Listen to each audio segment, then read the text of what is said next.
Good morning to all. मेरा नाम अभिषेक है, मैं सेंट्रल लॉ फर्म से। आज हम डिस्कस करने वाले हैं कंज्यूमर प्रोटेक्शन एक्ट के बारे में। कंज्यूमर प्रोटेक्शन एक्ट 1986 में इनेक्ट किया गया था। तो आइए अब चलो हम जानते हैं कंज्यूमर प्रोटेक्शन एक्ट को इनेक्ट करने के पीछे क्या क्या रीजंस थे। कंज्यूमर प्रोटेक्शन एक्ट 1986 से पहले कोई भी ऐसा स्पेसिफिक लॉ नहीं था जो कंज्यूमर के राइट्स को गवर्न करे। इस वजह से सेलर्स और काफी बिजनेसेस कंज्यूमर को काफी ज्यादा एक्सप्लॉइट करते थे, इसीलिए कंज्यूमर प्रोटेक्शन एक्ट 1986 को लाया गया। आइए हम जानते हैं कंज्यूमर प्रोटेक्शन एक्ट के कुछ की फीचर्स के बारे में। कंज्यूमर प्रोटेक्शन एक्ट 1986 में स्पेसिफिक कंज्यूमर फोरम्स का निर्माण किया गया जो पहले नहीं हुआ करता था। कंज्यूमर प्रोटेक्शन एक्ट 1986 में कंज्यूमर्स को स्पेसिफिक कंज्यूमर राइट्स प्रोवाइड किए गए। कंज्यूमर प्रोटेक्शन एक्ट 2019 इसी एक्ट का अमेंडेड वर्जन है जिसमें कंज्यूमर राइट्स को और ज्यादा स्ट्रेंथन किया गया। आइए हम इस एक्ट के कुछ की डिफरेंसेस को स्टडी करते हैं। कंज्यूमर प्रोटेक्शन एक्ट 1986 में कोई भी रेगुलेटरी अथॉरिटी नहीं थी, पर वही चीज अब 2019 में सीसीपीए को एस्टेब्लिश कर दिया गया। CCPA central consumer protection authority है। 1986 वाले एक्ट में अगर आपको कोई भी कंज्यूमर कंप्लेंट फाइल करनी पड़ती थी तो आपको सेलर के ज्यूरिसडिक्शन के हिसाब से करना पड़ता था, और वही चीज अब अमेंड कर दी है। अब बायर के पास ये लिबर्टी है कि वो अपने परचेज ज्यूरिसडिक्शन के हिसाब से भी केस फाइल कर सकता है। पहले कंज्यूमर कोर्ट को आप किसी भी प्रोडक्ट रिलेटेड इशू के लिए अप्रोच नहीं कर सकते थे, पर अब आप कंज्यूमर कोर्ट को प्रोडक्ट रिलेटेड इश्यूज के लिए भी अप्रोच कर सकते हो। पहले कंज्यूमर कोर्ट की लिमिट डिस्ट्रिक्ट कमीशन की 20 लाख तक थी, स्टेट कमीशन की 20 lakh to 1 crore, national commission की अबव 1 करोड़ थी। और अब ये लिमिट को बढ़ा के डिस्ट्रिक्ट कमीशन की 0 to 50 लाख और स्टेट कमीशन की 50 लाख टू 2 करोड़ और नेशनल कमीशन की अबव 2 करोड़ कर दिया गया। पहले ई कॉमर्स के लिए कोई स्पेसिफिक प्रोविजन नहीं था, पर इस चीज को अब बदल के ई कॉमर्स के लिए स्पेसिफिक प्रोविजन लाए गए हैं। पहले मीडिएशन के लिए कोई प्रोविजन नहीं था, अब मीडिएशन के लिए प्रोविजंस लाए गए हैं। कंज्यूमर प्रोटेक्शन एक्ट 1986 में कोर्ट्स के पास ये कोई पावर नहीं थी कि वो किसी भी कॉन्ट्रैक्ट को नल एंड वॉइड डिक्लेयर करें, पर अब कोर्ट के पास ये पावर है कि वो किसी अनफेयर ट्रेड कॉन्ट्रैक्ट को नल एंड वॉइड डिक्लेयर कर सकते हैं। तो आइए अब हम जानते हैं कंज्यूमर किसे कहते हैं। कंज्यूमर प्रोटेक्शन एक्ट 2019 के हिसाब से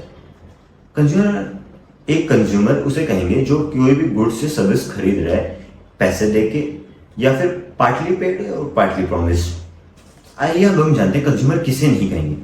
कोई भी पर्सन जो गुड्स या सर्विसेज अवेल कर रहा है कमर्शियल पर्पस के लिए, उसे हम कंज्यूमर नहीं मानेंगे। बस इसमें एक एक्सेप्शन है, अगर कोई पर्सन गुड्स या सर्विसेज को अवेल करता है अपना लाइवलीहुड सस्टेन करने के लिए सेल्फ एम्प्लॉयमेंट के थ्रू, तो उसे हम कंज्यूमर मानेंगे। यही चीज सुप्रीम कोर्ट ने भी कही है Lilavati Kirtilal Mehta medical trust versus unique Shanti developers के केस में। और अगर कोई पर्सन किसी गुड्स और सर्विसेज को फ्री में अवेल कर रहा है तब भी हम उसे कंज्यूमर नहीं मानेंगे। कंज्यूमर प्रोटेक्शन एक्ट 2019 में कंज्यूमर को बहुत सारे राइट्स दिए गए हैं। ये 6 प्रकार के राइट्स हैं।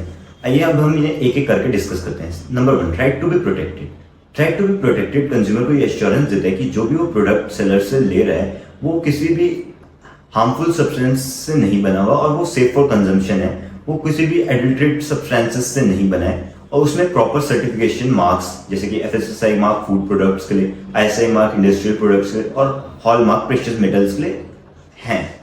Right to be inform consumer को ये एश्योरेंस देता है कि उसको जो भी इंफॉर्मेशन चाहिए सेलर से वो प्रोवाइड की जाएगी, जो कि क्वालिटी के रिलेटेड हो, क्वांटिटी के, इंग्रेडिएंट्स के, प्रोडक्ट का मटेरियल के रिलेटेड हो। और अगर सेलर ये चीज प्रोवाइड करने से मना करता है तो वो उससे कंज्यूमर कोर्ट में केस कर सकता है उसके खिलाफ। Number 3, right to be assured consumer को ये एश्योरेंस प्रोवाइड करता है कि उसके पास मार्केट प्लेस में वैरायटी ऑफ गुड्स का एक्सेस होगा एट अ फेयर वैल्यू, और in case of monopolies consumer को बेसिक नेसेसिटी की चीजें भी फेयर वैल्यू पे ही मिलेंगी।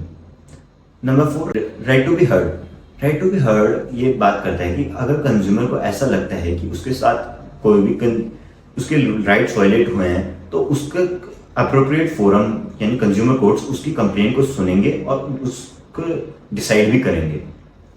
राइट टू सीक रिडर्सल ये कहता है कि अगर कंज्यूमर कोर्ट को यकीन हो जाता है कि कंज्यूमर के एविडेंसेस से कि कंज्यूमर के साथ एक्सप्लॉयटेशन या उसके कुछ राइट्स वायलेट हुए हैं, तो उसे अप्रोप्रिएट कंपनसेशन दिलाएगा, जिसमें compensation for mental agony, litigation expenses, product refund charges, ये सब इंक्लूडेड हैं।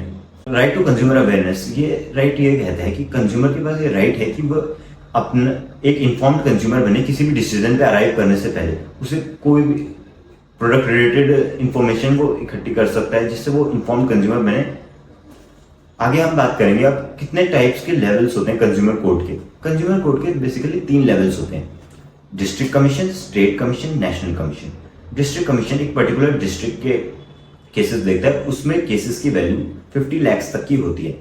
अगर कोई केस की वैल्यू 50 लाख से ऊपर की है तो डायरेक्ट वो स्टेट नेशनल कमीशन या स्टेट कमीशन में जाएगा उसके वैल्यू के हिसाब से। अगर किसी को ऐसा लगता है कि डिस्ट्रिक्ट कमीशन ने उसके हक में फैसला नहीं दिया, उसके अगेंस्ट में दिया, किसी कंपनी को ऐसा लगता है, तो वो स्टेट कमीशन में अपील कर सकते हैं 45 डेज के अंदर, पर उन्हें 50% of the order amount court के पास रखवाना पड़ेगा। स्टेट कमीशन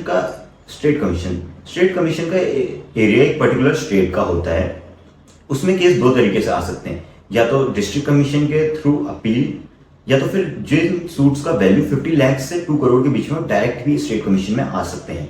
स्टेट कमीशन में आने के बाद अगर एक कंपनी के हक में फैसला नहीं होता और अगर ऐसा लगता है उन कंपनी को उस ऑर्डर से खुश नहीं होते, तो वो नेशनल कमीशन में भी इसके खिलाफ अपील कर सकते हैं विद इन नेक्स्ट 30 डेज, पर उन्हें वही 50% of the order amount court के पास जमा कराना पड़ेगा। नेशनल कमीशन का जुरिडिक्शन पूरे इंडिया का होता है, उसमें केसेस 2 तरीके से आ सकते हैं, स्टेट कमीशन के थ्रू अपील करके, और दूसरा जिन केसेस का valuation of the suit 2 crore से ऊपर का है वो। अगर कोई पर्सन नेशनल कमीशन के भी जजमेंट से खुश नहीं है तो सुप्रीम कोर्ट में 30 डेज के अंदर अपील कर सकता है, और उसे 50% of the order amount court के पास जमा कराना पड़ेगा।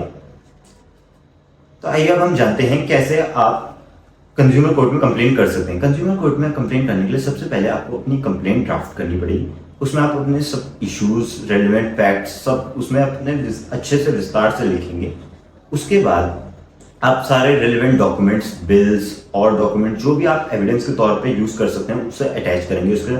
उसके बाद आप एप्रोप्रिएट कंज्यूमर कोर्ट जुरिडिक्शन के हिसाब से, फिजिकल जुरिडिक्शन के हिसाब से भी और वैल्यूएशन के हिसाब से भी तय करेंगे कि कौन सा आपका बन रहा है, और उसके बाद एप्रोप्रिएट फाइलिंग कोर्ट फीस दे के अपनी कंप्लेन को वहाँ फाइल कर देंगे। ये जरूरी नहीं है कि आपको एडवोकेट चाहिए होगा केसेस अपने लड़ने के लिए, पर ये एडवाइज है क्योंकि ताकि ये आपका प्रोसेस और आसान हो जाए। कंज्यूमर कोर्ट में केसेस के क्या स्टेज होते हैं, अब आइए हम ये डिस्कस करते हैं। नंबर 1, सबसे पहले filing and admission of a complain. सबसे पहले आपको अपनी कंप्लेन फाइल करनी पड़ेगी। उसके बाद कोर्ट देखेगा कि क्या आपने वो कंप्लेन एप्रोप्रिएट जुरिडिक्शन के हिसाब से सही फाइल करी है, उसके वैल्यूएशन के हिसाब से उसका जुरिडिक्शन सही है या नहीं। अब ये सब के बाद कोर्ट ये देखेगा कि आपने एप्रोप्रिएट कोर्ट फीस दी है या नहीं। अगर कोर्ट पूरा सेटिस्फाइड हो जाता है कि हाँ आपकी कंप्लेन का जुरिडिक्शन सब सही है, तो कोर्ट अपोजिट पार्टी को नोटिस सेंड करेगा। उसके बाद एप्रोप्रिएट पार्टी अपना रिटन रिस्पॉन्स देंगी उस कंप्लेन में इश्यूज हाईलाइट करते हुए। उसके बाद दोनों पार्टीज अपने एविडेंस कोर्ट के सामने रखेंगी। उसके बाद एविडेंस का स्टेज खत्म होने के बाद फाइनल आर्ग्यूमेंट्स आएंगे, जिसमें दोनों पार्टी अपना पक्ष बिल्कुल समराइज करके जज के आगे रखेंगी। इसके बाद जज दोनों पक्षों को सुनने के बाद, सारे एविडेंस को कंसिडर करने के बाद जजमेंट देगा कि कौन सा पक्ष सही है या नहीं। तो आइए अब हम जानते हैं एक कंज्यूमर कोर्ट कब अप्रोच कर सकते हैं। नंबर 1, उसके कोई भी कंज्यूमर राइट्स वायलेट हुए हो।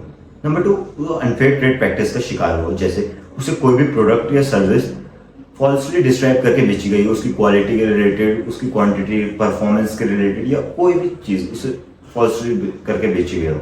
नंबर 2, उसे कोई भी सेकंड हैंड या पुराना सामान नया बोल के बेचा हो। चलिए हम इसे एक एग्जांपल के थ्रू समझते हैं। ए ने बी को एक लैपटॉप बेचा, सेकंड हैंड लैपटॉप बेचा, बी को ये बताते हुए कि ये नया लैपटॉप है। बाद में जब बी को ये पता लगा तो वो ए के खिलाफ कंज्यूमर कोर्ट में जा सकता है, क्योंकि ए ने उसे पुराना लैपटॉप बेचा नया बता के। तो ये अनफेयर ट्रेड प्रैक्टिस में आएगा। Number 3, false and misleading advertising. False and misleading advertising तब माना जाएगा जब आप जानबूझ के डेलिबरेटली एक इंपॉर्टेंट इंफॉर्मेशन को छुपाते हो। नंबर 2, आप एक फॉल्स गारंटी देते हो कंज्यूमर को प्रोडक्ट के रिलेटेड, या आप कोई भी ऐसा फॉल्सली एडवर्टाइज करते हो अपने प्रोडक्ट के बारे में जिससे कंज्यूमर का बाइंग डिसीजन इफेक्ट होता है। चलिए हम इसे एक एग्जांपल से समझते हैं। एक कंपनी है ABC लिमिटेड, हम उसका नाम रख देते हैं। वो क्लेम करती है कि उनकी मेडिसिन से किसी कैंसर की डिसीज का मान लेते हैं क्योर होता है, पर उनके पास कोई भी ऐसे डॉक्यूमेंट्स नहीं है जो प्रूव करें हैं इस चीज को। और कोई अगर पर्सन उनकी मेडिसिन खरीदे तो, और वो फिर फॉल्स एंड मिसलीडिंग उनके लिए उन पे केस कर सकता है, क्योंकि उनके पास इस चीज़ का कोई प्रूफ नहीं है। चलिए हम आगे कुछ फेमस कंज्यूमर केस डिस्कस कर ले रहे हैं। सबसे पहले हरजत सिंह वर्सेस बाटा लिमिटेड। इसमें हरजत सिंह ने बाटा से 2 पेयर ऑफ शूज खरीदे और उन्होंने कैरी बैग खरीदा बाटा से, जिनमें बाटा ने उनसे 4 रुपीज चार्ज किया। उन्होंने कंज्यूमर कोर्ट में केस किया अनफेयर ट्रेड प्रैक्टिसेस का बाटा के खिलाफ, क्योंकि उस कैरी बैग पे बाटा का लोगो था और ये लीगली अलाउड नहीं है कि आप उन कैरी बैग के लिए चार्ज करें जिन पे आपकी कंपनी का लोगो है। कंज्यूमर कोर्ट ने भी यही कहा कि बाटा उन कैरी बैग्स के लिए चार्ज नहीं कर सकता जिस पे उसका लोगो है, तो इसलिए बाटा को डायरेक्ट किया कोर्ट ने कंप्लेनेंट को 4 rupees for the carry bag, 1100 for compensation and 5000 as litigation expenses वापस देने। सेकंड केस है Deepika Paligal versus Axis bank. Deepika Paligal former Padmashri recipient ने एक बार नेदरलैंड में एक होटल में अपने कार्ड से एक्सिस बैंक के डेबिट कार्ड से पेमेंट कर रही थी, पर उनके कार्ड में सफिशिएंट बैलेंस होने के बाद भी पेमेंट डिक्लाइन हो गई, तो उन्होंने एक्सिस बैंक पे loss of reputation and deficiency in services के लिए केस किया। एक्सिस बैंक ने कोर्ट में एक्ट ऑफ गॉड का डिफेंस लिया, तो कोर्ट ने यह हेल्ड किया कि नहीं, इसमें एक्सिस बैंक की गलती है और उन्हें दीपिका पालिगल जी को 5 lakh rupees as a compensation and 5000 as litigation expenses देना होगा। तीसरा केस है Akash Kumar versus Penguin Books private limited. इसमें आकाश कुमार जो कि कंप्लेनेंट है इस केस में, उन्होंने एक ई कॉमर्स प्लेटफॉर्म के through penguin Books private limited से बुक खरीदी है। जब उन्हें वो बुक मिली तो उसमें कोई भी एमआरपी नहीं था, तो उन्होंने कंज्यूमर कोर्ट अप्रोच किया अनफेयर ट्रेड प्रैक्टिसेस के अंदर। कंज्यूमर कोर्ट ने यह माना कि हाँ, ये पेंगुइन बुक्स प्राइवेट लिमिटेड की अनफेयर ट्रेड प्रैक्टिस माना जाएगा। कोर्ट ने उन्हें डायरेक्ट किया कि आकाश कुमार यानी कंप्लेनेंट को 10,000 रुपये कंपनसेशन देने के लिए और 2,500 as a litigation expenses cost देने के लिए, और पेंगुइन बुक्स प्राइवेट लिमिटेड को फर्दर डायरेक्ट किया कि फर्दर कॉपीज में आप एमआरपी प्रिंट करके बेचें। तो चलिए अब हम देखते हैं कि कंज्यूमर को क्या क्या रेमेडीज अवेलेबल होती हैं अगर कंज्यूमर कोर्ट उसके हक में फैसला सुनाए। सबसे पहले तो उस प्रोडक्ट का एक्सचेंज पॉसिबल होता है, उस प्रोडक्ट के बदले रिफंड मिला जा सकता है, उस कंज्यूमर को अप्रोप्रिएट कंपनसेशन मिल सकता है मेंटल एग्नी के लिए और लिटिगेशन एक्सपेंस के लिए। कंज्यूमर कोर्ट सेलर को डायरेक्ट कर सकता है कि ये अनफेयर ट्रेड प्रैक्टिस रोकने के लिए। कंज्यूमर कोर्ट उस सेलर को रेक्टिफाई करने के लिए बोल सकता है अपनी अनफेयर ट्रेड प्रैक्टिस को। कंज्यूमर कोर्ट सेलर को डायरेक्ट कर सकता है कि आपका जितना भी स्टॉक अभी मार्केट में है उसे आप वापस लें। तो consumer protection act 2019 basically consumer rights को काफी स्ट्रेंथन करता है और इससे कंज्यूमर अवेयरनेस में भी काफी ज्यादा इंक्रीज हुआ है।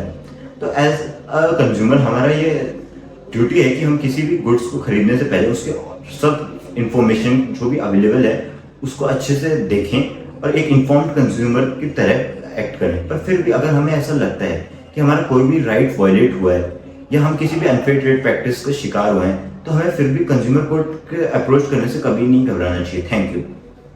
आई होप ये वीडियो आपको समझ आई हो। अगर ये वीडियो आपको अच्छी लगी हो तो सेंचुरी लॉ फर्म के यूट्यूब चैनल को सब्सक्राइब कीजिए और बेल आइकन दबाइए ताकि आप फ्यूचर के ऐसे ही अपडेट्स के लिए नोटिफाइड रहें। Thank you for watching.